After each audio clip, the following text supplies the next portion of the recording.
Hey, Changemaker!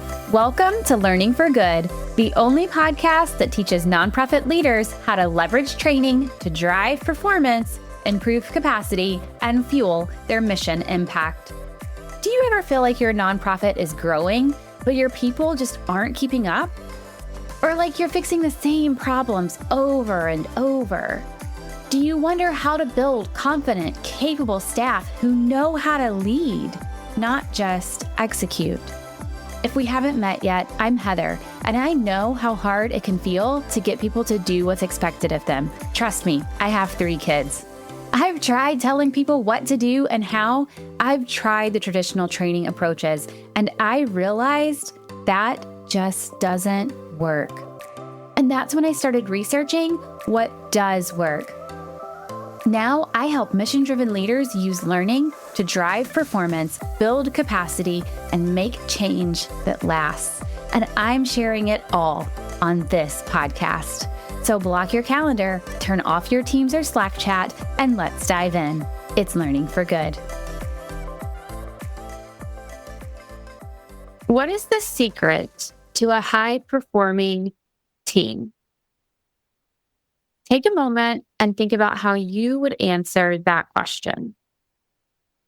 What's the secret to a high-performing team? That's the question we're going to answer today. And typically when I introduce a new episode, I share some sort of relevant data point or a story. But if I do that today, I'll probably ruin the surprise. So we are jumping right in with leadership mentor, Ashley Cox. Let's dive in. It's Learning for Good.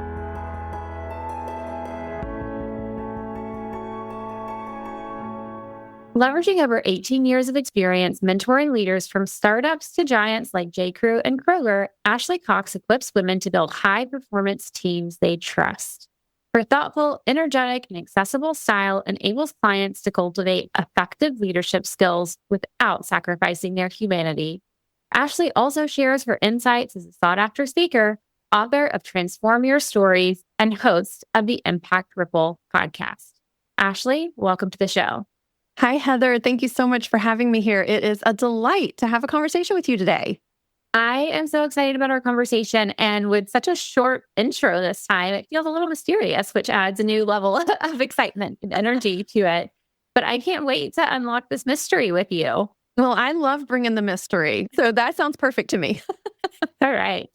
So before we jump in talking about high-performance teams, I would love to hear a little bit more about your career journey. I know I shared that you've worked in startups, you've worked with some of the brands that we all know and love, but what does your career journey really look like and how did you get here?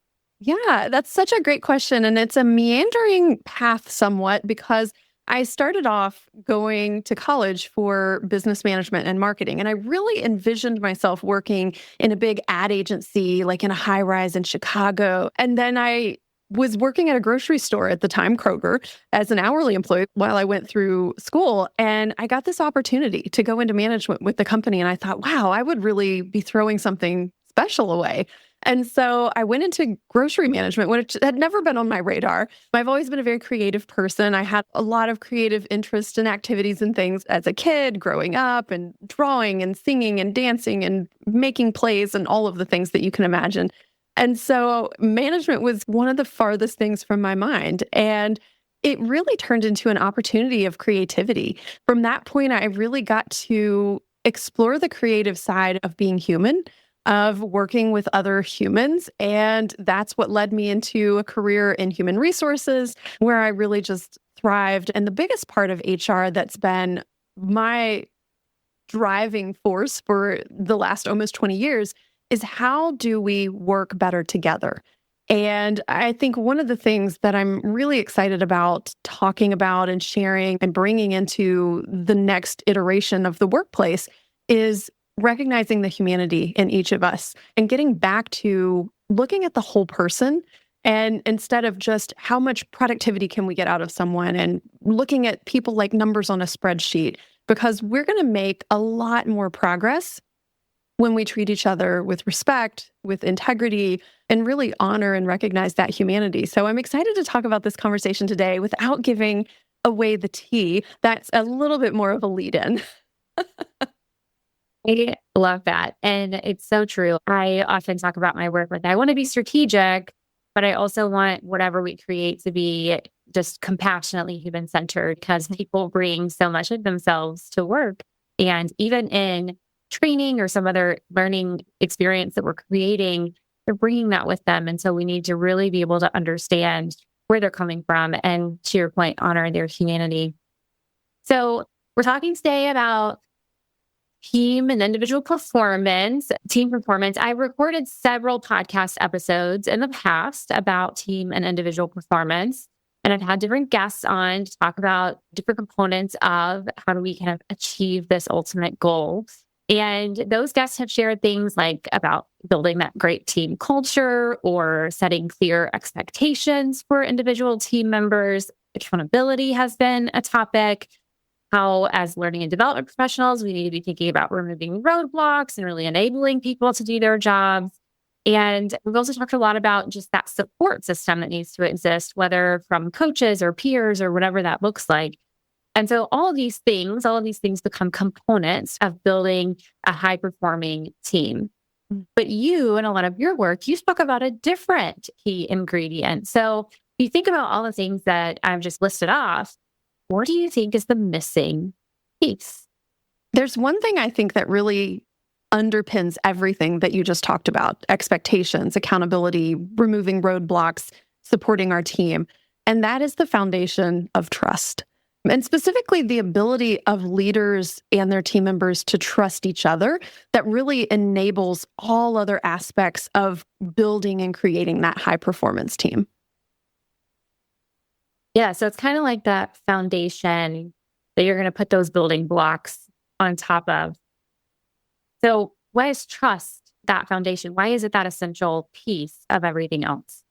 Yeah, so when we think about what a high performance team looks like, we often think of things like productivity.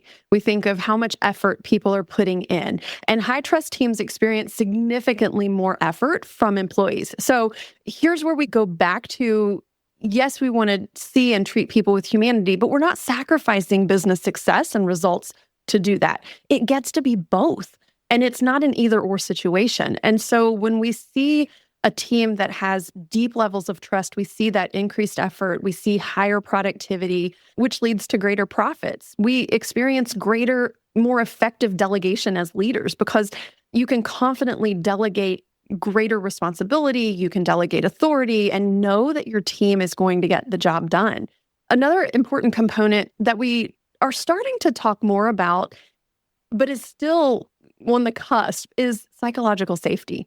And trust fosters psychological safety in the workplace, which makes team members feel safe to ask questions, take risks, admit mistakes, bring their most audacious ideas to the table, and really be themselves without fear of any kind of negative consequences or repercussions. And all of this together is what inspires our team to be wildly innovative, to take us to places that we've not yet imagined being before. And it really unleashes that fierce loyalty. Like when you think, I wish my team cared more, trust is the foundation that is going to allow you to build that with your team and have people who've got your back no matter what.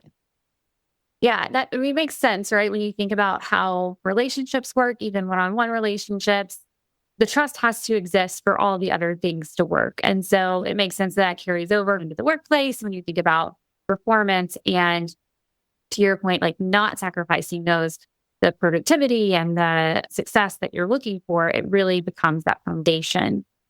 I know you personally talk a lot about the triangle of trust as a framework for performance. Can you tell us a little more about what that is and what it involves? I'd love to. So the triangle of trust is a framework that I developed based on what I was seeing in high-performing teams. And it's really 3 essential components that all high-performance teams have. And if you want to be a high-performance team, you must have. So there are 3 kind of legs to the triangle. So the first triangle is that the leader must trust their team. And this is a lot of times where I see a lot of contention is you hear the things, well, if you want anything done right, you've got to do it yourself. that doesn't make your team feel very trusted. And so leaders need to believe in their team's capabilities, in their intentions, in their goodwill, in their efforts that they're bringing to the table. And when we say things like, well, if you want something done right, or I could just do it faster myself, that doesn't instill trust in your team. And then your team must also trust you as the leader. And so team members need to believe that their leader has competence, that they have integrity, that they have their best intentions in mind, and that they genuinely care for them and their well-being. Because if you don't care about your people aren't going to care about you. And then finally, the third leg of the triangle is that team members have to trust one another. And we see a lot of interpersonal conflict and issues arise when that trust isn't there. But when we have that peer-to-peer trust, it makes sure that we have collaboration, open communication, mutual support. Everybody's reaching out to help one another.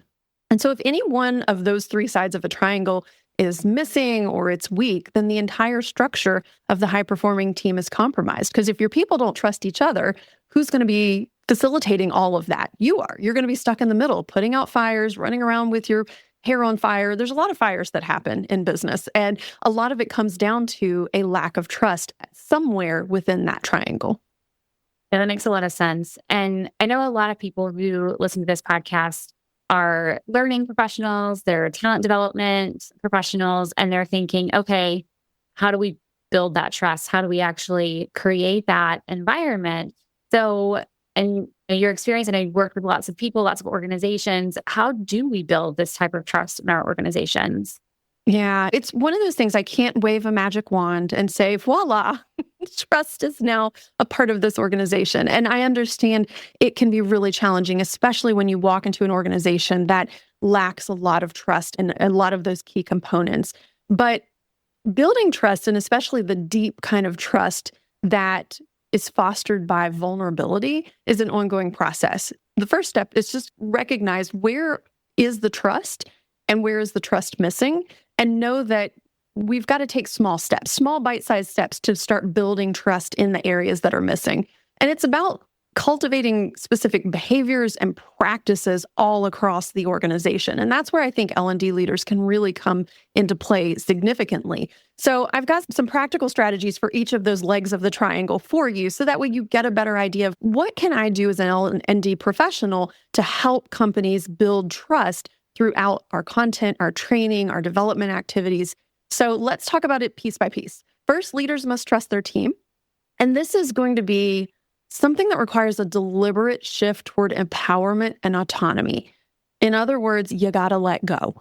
So one of the ways that we can do that is we have to delegate authority, not just tasks. And I briefly mentioned this earlier. So this looks like empowering your team to make decisions and take ownership of projects, showing that you believe in their judgment. When we hold on to the authority and not just the task, we create the roadblock. And so if we're in the business of getting rid of or removing roadblocks, we can't become one. And that's where a lot of that bottlenecking starts to happen. So you've got to give people the authority to make decisions, to take action the way that they think needs to be actioned. And we still set expectations, right? That doesn't mean we're just throwing caution to the wind and everything's willy-nilly and hopefully this project eventually gets done. No, that is not what I'm saying at all. What we have to do is set the expectation. This is the project due date. This is the expectation of what the project looks like when it's finished. How you get there, who you leverage to help you complete the project, when you work on the project. Those are all things that can be within the control of the team member.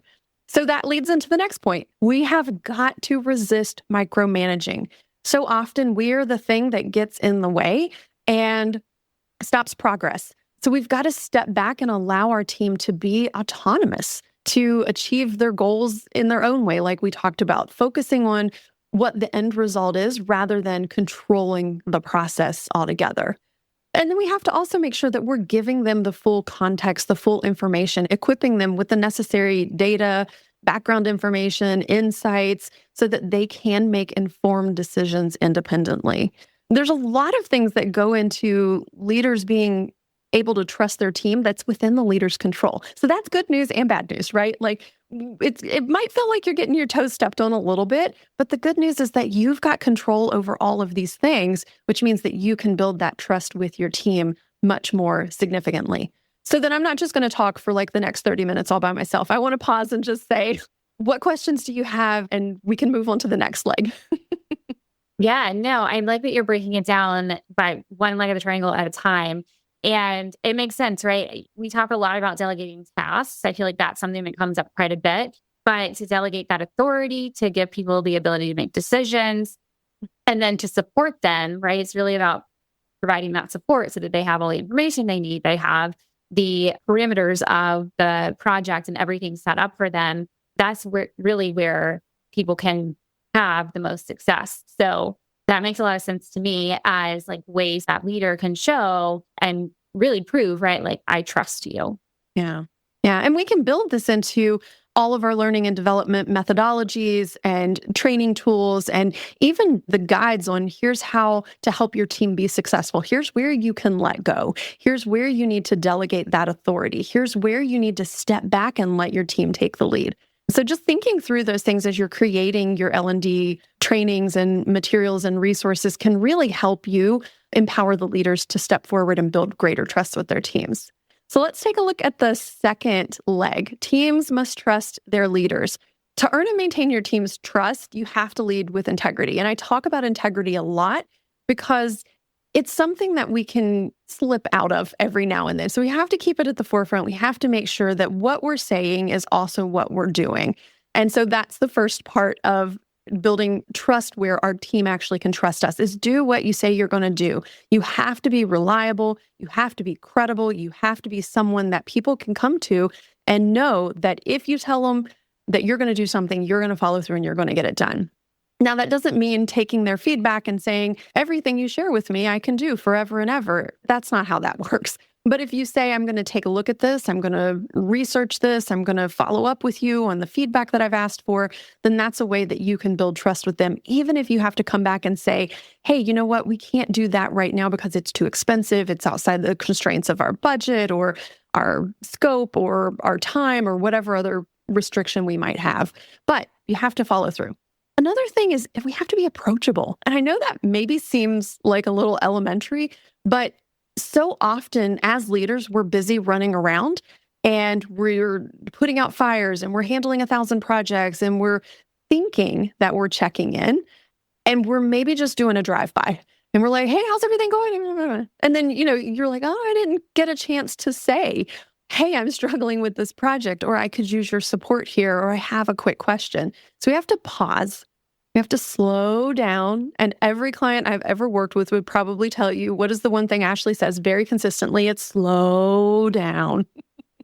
And we have to make time to be approachable so that people can come to us, that they can feel like their voice is heard, that their ideas are welcomed, that they're not being a nuisance, because that's part of our job, is to be able to clear those roadblocks and support our team members and provide them with resources.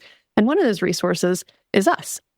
And then a third one that I usually like to talk to when it comes to teams must trust their leader is that we have to be supportive when people make mistakes. People are not equipment, and even equipment breaks down. Even equipment. I was on a summit earlier today and the technology didn't want to work. So we were a little delayed in getting started. Even equipment breaks down. People will get things wrong, whether that's because we weren't clear in our instructions, whether that was because they had something come up that was unexpected in their work life or their personal life. People are humans. And so we have to look at those mistakes as opportunities for us to learn, for us to coach and to teach and to train the person on the other end of the mistake. And one thing I think is really important is how we approach that conversation. And one of my favorite trust building statements to say is, help me understand. Help me understand what went wrong here. Help me understand what roadblock you faced that you couldn't meet this deadline. Help me understand why this result is so different than the result that I thought we talked about. Because maybe there was a communication issue. Maybe there was a delegation issue. Maybe you didn't get authority where authority was needed. Maybe there was something outside of either of your control that happened. I'm a big believer that there are legitimate reasons why things happen. And then there's also the excuses that we use to kind of get out of things. And so we have to come at problems and mistakes as a us against the problem, not a me as a leader against the team member. Do you wish you could connect with other nonprofit learning and development leaders? I know what it feels like to want someone to bounce ideas off of and to learn from, someone who really understands you and your work. Imagine if you could have a simple way to meet people in the field, ask questions, and share information. That's why I created the Nonprofit Learning and Development Collective, where nonprofit L&D, talent management, and DEI leaders can connect with each other quickly and easily in a virtual space. When you join this community, you will walk away with a new, diverse, and powerful network and a sounding board for your staff development needs. So if you're ready to exchange ideas and collaborate with your peers, come join the Nonprofit L&D Collective. Yeah, as you're talking, for actually both of these, the leaders trusting the team and the team trusting the leader, all of the actions, the shifts that you're talking about, I'm just imagining how helpful it would be for that leader to have a coach as they're trying to make those changes, just to have somebody to talk things through, almost force them to slow down so they can help other people, right? So that they have somebody they can talk things through, they can brainstorm different ways to approach a situation before just jumping to action. I don't know if you found that to be helpful. I know you are a coach, so you probably might have a slightly biased opinion there, but I do think there is a lot of value in allowing your leaders, your people managers, to access a coach for times like this, especially. Absolutely. Yes, I am definitely biased here, but this is what I work on with my clients every single day of the week. And I think one of the things that's so pivotal is that sometimes you don't realize you're going too fast. Sometimes you don't realize that what you think you're doing is coming off and being perceived as very different than what you're actually wanting to do. And a lot of the leaders I work with, every one of them, have good intentions. But as they say, the road to hell is paved with good intentions. So we have to also look at what is the impact behind what we're doing. And so you hit the nail on the head, Heather. I think having that support, having somebody to mirror back what's happening, having somebody to advocate for the team member side of things. Because I always tell people, I'm like, I'm here also not just to support you as a leader, but to advocate for your team members who might not have the voice or be able to use their voice in a way to say, hey, is that really the best way we could say that? Is that really the best way we could do that? How else could we approach this? And the leaders that I work with have a strong value center. And I think that's what really drives them to be the kind of leaders who want to show up with compassion, with intentionality, in full integrity, making sure that they're recognizing the humanity in the people that are on their teams. So how do teams build trust with each other? And as the final leg of your triangle, this is an important one, and one that it feels a little bit like the leader would have maybe slightly less control over. So talk to us about what that looks like and how the team can build trust with each other. Yes, I've got some strategies for you. I will not leave you hanging because this can feel like the trickier one. You're in control a lot of the first two legs of the triangle, but this one can definitely feel like you're a man out to sea in a boat with no oars. So for team members to trust one another, we have to foster that culture of open dialogue, mutual respect, and something I think is so important, shared ownership. And so the ways that we can do that is first that we have to encourage the open and honest communication amongst our team. And that starts with us. We have to mirror that if we want to see that from our teams. The more secretive we are, the more we try to hide things or hold things back, even unintentionally, the more our team members will do the same. We also have to provide creative opportunities for them to collaborate, allow them to work together on solutions, to problem solve things without us always stepping in. I think there's a really big lie or myth that leaders are told, or we've somehow come to believe, maybe it's a societal or a cultural thing, that we have to have all the answers. We have to solve all the problems. We have to be the go-to person that is able to, again, wave that magic wand and fix all the problems, make them all go away. And that's just not realistic. Number one, you're only one person. And I've led teams of 350 plus employees before. You physically cannot do it. And if you're leading teams that large, if you're leading teams of 5 or 10, it's the same thing. You cannot be everywhere all the time, and you shouldn't be. One of the things that you can do is give your team a problem and allow them to work on solutions. Now, it doesn't mean that they're going to go and implement without getting your feedback. I know for those of us that like to have a little control and know what's going on, that feels super scary. But what you can say is, hey, I want you guys to go in the conference room or go on a Zoom meeting, take 30 minutes, brainstorm solutions to this problem, and then come back and present them to me. I'll join you in 30 minutes. We'll take a look at what you've come up with. I want you to present your top 3 ideas. And that's such an empowering way to get people together in the room, working, communicating, building respect, sharing that ownership, and empowering your team to be self-organized, giving them autonomy, helping them learn how to be proactive and solve problems and work together, even when it's on something that maybe you do have an idea of how you might solve. You don't always have to be the person that solves the problem. So I think those are some of the ways that are really powerful. And it all starts with, I think, the key of making sure that everybody has clear roles and responsibilities so that there's no confusion, so that there's no stepping on toes, so that one person doesn't get on a power trip and think that they're in charge of everything. We need to be really explicit in what their roles are, what their responsibilities are.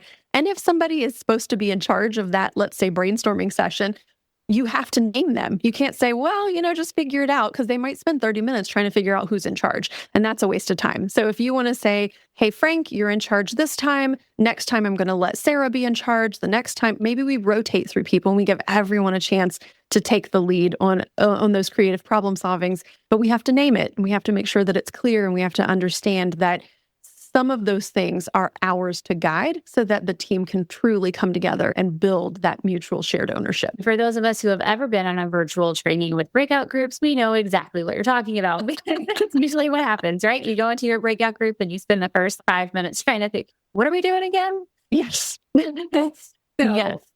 We can all relate to being in a room, being asked to do something and spending time trying to figure out what it is exactly you're trying to do and who's in charge. So with that, that's maybe a picture of what it does not look like to be successful in creating these trust-bound teams. How will we know when we are successful? And I really like to use the senses when we can. What is it? Are there things that we're looking for? What does it look like? What does it feel like? What does it sound like? Just bring it to life for us. How will we know when we've been successful with this? Yeah, I love pulling in all the 5 senses because it really is the most powerful way to feel it and experience it when it happens. So you're going to see that you've got more proactive engagement. You're going to see people rallying around challenges, offering creative ideas and solutions. They're going to be actively supporting each other. You might see people in the chat reaching out saying, oh, hey, I've got a thing that I think is going to help you with that project. Here's that information. Or you're going to notice that people are going a step further or going outside of what they might normally do in the course of a day. And that's a really cool thing to see. You're going to start feeling the stronger bonds of the team. Like I've had clients before say, wow, I thought we were a strong team. And when we actively started working on building trust, like I could feel how much closer our team was getting. They're learning new skills from each other. They're forming a more resilient kind of combined unit. They're verbally saying that you're hearing them say positive affirmations. Hey, that was a really great job leading that project. Wow, you really killed it in the meeting the other day with the executive team. Hey, I appreciate you getting that report for me a day early. It's really helping me get ahead on my project. I don't really think you're tasting anything, so I'm not sure that sense. You're tasting the sweet success of business growth. I'm going to go there. I'm just going to take it there. You're going to see and experience and savor those tangible results, like how quickly you recover from problems, from mistakes, from mishaps. You're going to feel that increased client flow and see client success stories. You're going to experience growth with your team, not just individually, but as a collective. A team that can face adversity and overcome it, a team that can have constructive conflict and be able to resolve that conflict without you necessarily needing to be in the middle of it. I think I've hit 4 of the 5 senses. Tell me if I've left something out, Heather. I really love this exercise. And I just love that we're tasting success. Yes. So this is really helpful because I think sometimes we say, oh yeah, our team, we have trust, we trust each other. But then to actually think about, but what does that mean? And what does that actually look like? How do we know for sure we have it? And so I actually want to challenge those of you who are listening to do this exercise. What does it look like in your organization for people to trust each other? If you walked into a room with a team, what would they be doing? What would they be saying? And then once you kind of have that picture, we can start to build the solutions to help get them there, whether that's coaching or training or something completely different, right? We can start to invest in them and develop them so that they're building that trust with each other. And I think it also merits calling out that we have to paint that picture for the team. Yeah. What does success look like in our team? That looks like when people are working independently, when they're reaching out proactively, when they have a challenge, when they need help brainstorming ideas because they feel stuck, when they see someone who's having a hard day and they lend support, when they know that they are on the cusp of reaching a goal and they just need a little boost or a little push or a roadblock removed. So I think really leveraging that also in helping define what success looks like for your team so that they can be actively aware of it and working towards it and talking about it. Nothing ever gets done that isn't talked about. That's good. So we've been talking about this, and it's so important to build this trust and to have all three legs of the triangle in place, because this is how you're building that high trust team. It's going to have higher performance. They're going to have more effort, more success. What's the risk of not doing this, of not building trust among your teams? Total structural collapse. It feels a little dramatic, right? But that's fair. It's a little dramatic, but it can really undermine both the individual as well as the team performance. And when we don't have trust in just any one of those three legs, I'm not going to give you the answers, but I want you to think about it for your own team. If you don't, as a leader, trust your team, what are the breakdowns? If your team doesn't trust you, what are the breakdowns? If your team doesn't trust each other, what are the breakdowns? Total structural collapse. It's true, though. When we think about us not trusting our team, we don't instill confidence in them. We don't allow them to bring their best self to work every day. They might hide or cower when they see us because they're like, oh my gosh, they gave me another project, but they don't trust me to do it. We might micromanage them to death to the point where they're like, I can't deal with this. I've got to leave. We might experience isolation as leaders. We might experience overwhelm, frustration, anxiety, hopelessness, because now we have to carry everything ourselves when we don't have trust on our team. Now it truly, genuinely does come down to us. We have suppressed creativity, innovation. Team members aren't going to be willing to share ideas or take risks if they don't feel that psychological safety that comes with deep trust, which means then our productivity suffers, our effort suffers, people are unhappy. Unhappy people don't stay. Unhappy people quiet quit. Unhappy people quit. They go and they find other jobs. They go find a place where their ideas and their opinions and their voice matters, and that they get to contribute in meaningful ways to the company and to the world around them. And so I think, it can feel really dramatic, but when we think about the impact ripple, to use the name of my own podcast, when we think about the impact ripple that destroyed trust or limited trust or non-existent trust can truly have on your business, it is truly profound. And I am going back to the beginning, you were talking about your desire to see humanity brought back into the workplace. And just in my head, right, making those connections about really everything that you've shared today and how you approach your work and how you view teams and those relationships that are being built. Yeah. Ashley, any final words of advice for those who are listening?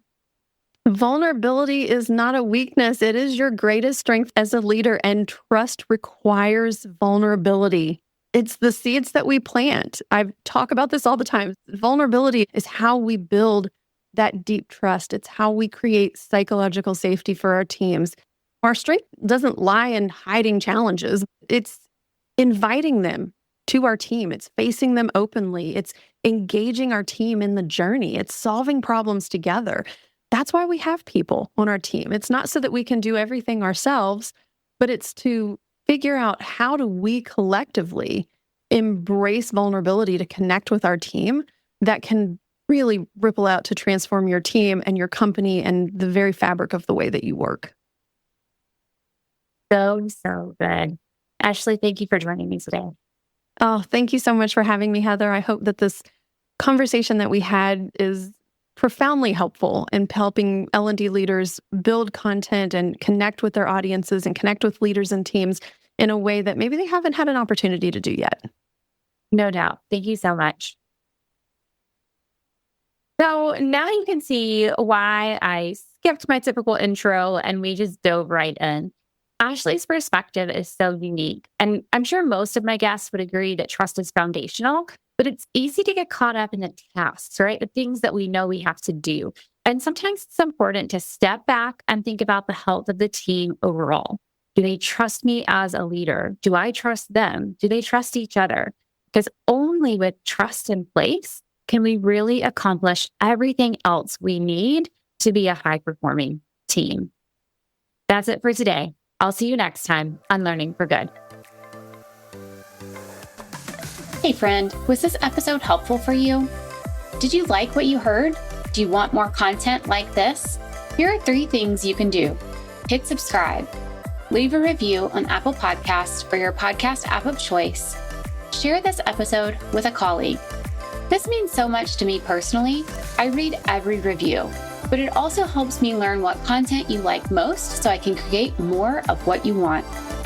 All right, turn that Teams or Slack chat back on when you're ready, and I'll see you next time on Learning for Good.